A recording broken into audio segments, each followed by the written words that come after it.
विज्ञान અને technology general knowledge ભાગ 17 પ્રશ્ન 1 ક્યાં ઉર્જા સ્ત્રોતોનો ઉપયોગ પ્રદૂષણ ફેલાવો છે? જવાબ પુનઃપ્રાપ્ય. પ્રશ્ન 2 જે ઉર્જા સ્ત્રોતોની ઉર્જા ફરી ઉપયોગ માટે કુદરતી રીતે પ્રાપ્ય બને એવા સ્ત્રોતોને કેવા સ્ત્રોતો કહેવાય? જવાબ પુનઃપ્રાપ્ય. પ્રશ્ન 3 બળતણ તરીકે તપ વિદ્યુત મથકોમાં શાનો ઉપયોગ થાય છે? જવાબ ખનિજ કોલસાનો. પ્રશ્ન 4 એલપીજી એટલે શું? જવાબ પ્રવાહીકૃત પેટ્રોલિયમ વાયુ. પ્રશ્ન 5 પૃથ્વીના પેટાળમાંથી પેટ્રોલિયમ સાથે સ્વતંત્ર રીતે શું મળી આવે છે? જવાબ કુદરતી વાયુ. પ્રશ્ન 6 સીએનજી એટલે શું? જવાબ કમ્પ્રેસ્ડ નેચરલ ગેસ. પ્રશ્ન 7 કયો વાયુ ગ્રીન હાઉસ ઇફેક્ટ પેદા કરી શકે છે? જવાબ કાર્બન ડાયોક્સાઇડ. પ્રશ્ન 8 આણ્વીય ઉર્જા કયા પરમાણુના વિખંડનથી પ્રાપ્ત થાય છે? જવાબ યુરેનિયમ. પ્રશ્ન 9 પવન ઉર્જા એ ઉર્જાનો કેવો સ્ત્રોત છે? જવાબ પુનઃપ્રાપ્ય. પ્રશ્ન 10 પવનચક્કી જે વિસ્તારમાં હોય તેવા વિસ્તારને શું કહે છે? જવાબ વિન્ડ ફાર્મ. પ્રશ્ન 11 પવનચક્કીના કાર્ય માટે પવનની ગતિ ઓછામાં ઓછી કેટલી હોવી જોઈએ? જવાબ 16 કિલોમીટર પ્રતિ કલાક. પ્રશ્ન 12 વહેતા પાણી સાથે સંકળાયેલ ગતિ ઉર્જાને શું કહે છે? જવાબ જળ ઉર્જા. પ્રશ્ન 13 જળ ઉર્જાને યાંત્રિક ઉર્જામાં કોણ ફેરવે છે? જવાબ ટર્બાઇન દ્વારા. પ્રશ્ન 14 સૂર્યમાંથી વિકિરણ રૂપે મળતી પ્રકાશ ઉર્જા તેમજ ઉષ્મા ઉર્જાને શું કહે છે? જવાબ સૌર ઉર્જા. પ્રશ્ન 15 પૃથ્વીના પોપડાની નીચે ખડકો તેમજ વિવિધ ખનિજો પીગળેલી અવસ્થામાં હોય છે તેને શું કહે છે?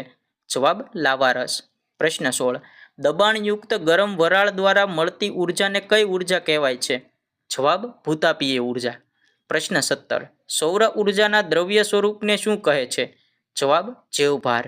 પ્રશ્ન 18 જૈવભારમાંથી વાયુરૂપ બળતણ તરીકે શું મળે છે?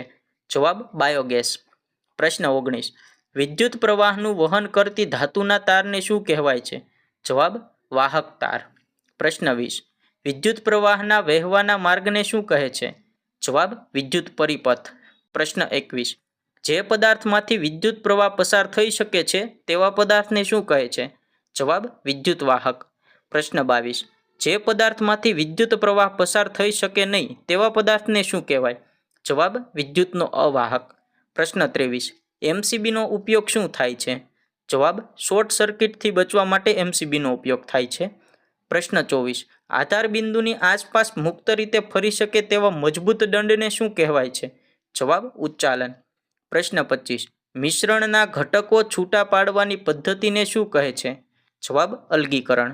પ્રશ્ન 26 ઘન સ્વરૂપને ગરમી આપતા સીધું વાયુ સ્વરૂપમાં ફેરવે આવા પદાર્થોને શું કહેવાય છે? જવાબ ઉર્ધ્વપાતી પદાર્થ. પ્રશ્ન 27 મિશ્રણમાંથી ઉર્ધ્વપાતી પદાર્થને અલગ કરવાની વિશિષ્ટ પદ્ધતિને શું કહે છે? જવાબ ઉર્ધ્વપાતન. પ્રશ્ન 28 જુદા જુદા ઉત્કલન બિંદુ ધરાવતા પ્રવાહીઓના મિશ્રણમાંથી ઘટકોને શુદ્ધ સ્વરૂપે છૂટા પાડવાની પદ્ધતિને શું કહે છે? જવાબ નિશ્ચંદન. પ્રશ્ન 29 ખનિજ તેલમાં મિશ્રણમાંથી પેટ્રોલ ડીઝલ વગેરે છૂટું કઈ પદ્ધતિ દ્વારા પડે છે? જવાબ વિભાગીય નિશ્ચંદન પદ્ધતિ દ્વારા. પ્રશ્ન 30 પદાર્થમાં સમાયેલ દ્રવ્યના જથ્થાને શું કહે છે? જવાબ દળ. આવા જ ગુજરાતી જનરલ નોલેજના વિડીયો જોવા માટે અત્યારે જ વિડીયોને લાઇક કરો, ચેનલને સબસ્ક્રાઇબ કરો અને આ વિડીયોને તમારા મિત્ર વર્તુળમાં શેર કરી દો.